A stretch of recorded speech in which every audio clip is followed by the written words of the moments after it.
So what advice would you give to the young women aspiring for leadership positions in economics and finance now? Okay, I like this one. This is so to be clear, this is specifically for the women, so the men in the room have no use for it. First and foremost, it's my appeal to all of these wonderful women that we need more women in leadership positions in the world. Certainly, this progress has been made.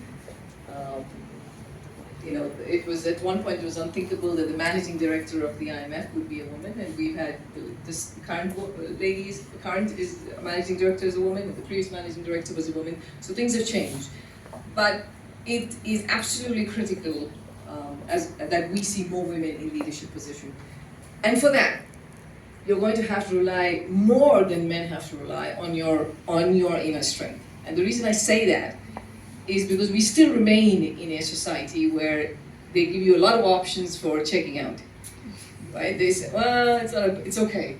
If you're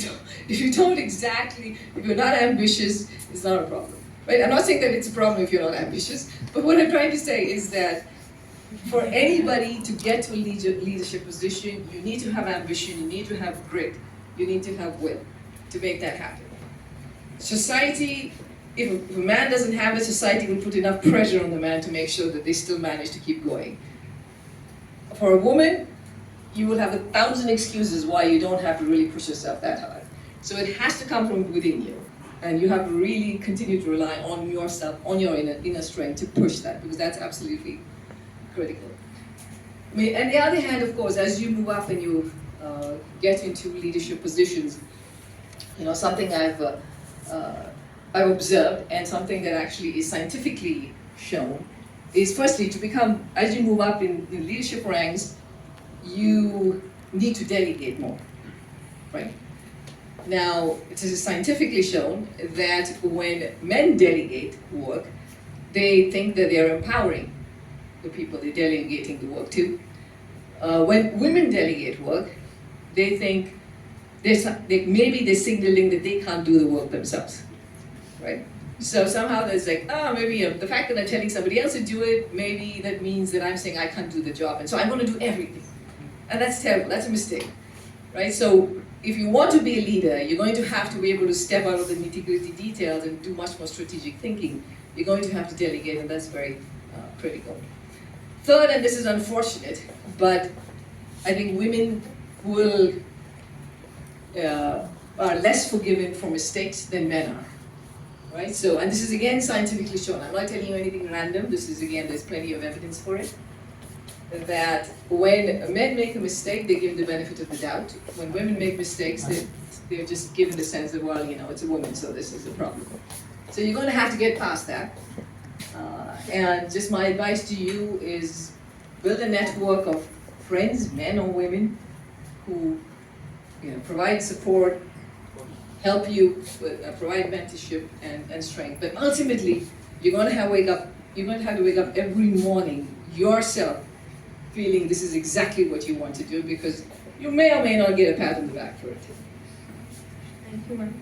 So I was wanting to know more about your journey, right from the days of being a student at the University of Delhi to becoming the first Deputy Managing Director of the IMF. So what has the journey been like? What were the challenges that you faced? And also, where do you see yourself in the next 10 years?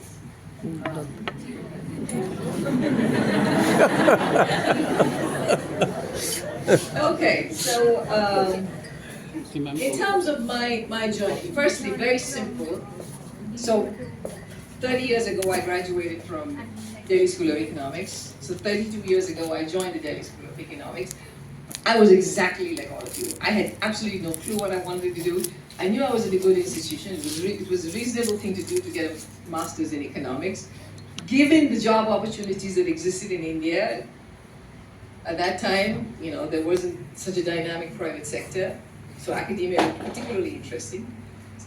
So I am a creature of the circumstances in which I have lived in, right? So that's my first thing, is I am not one of those people who woke up saying that at the age of 10 saying I wanted to be an economist. That was not me at all. In fact, I did science all the way through. It was just, there's a long story between how I landed up doing economics.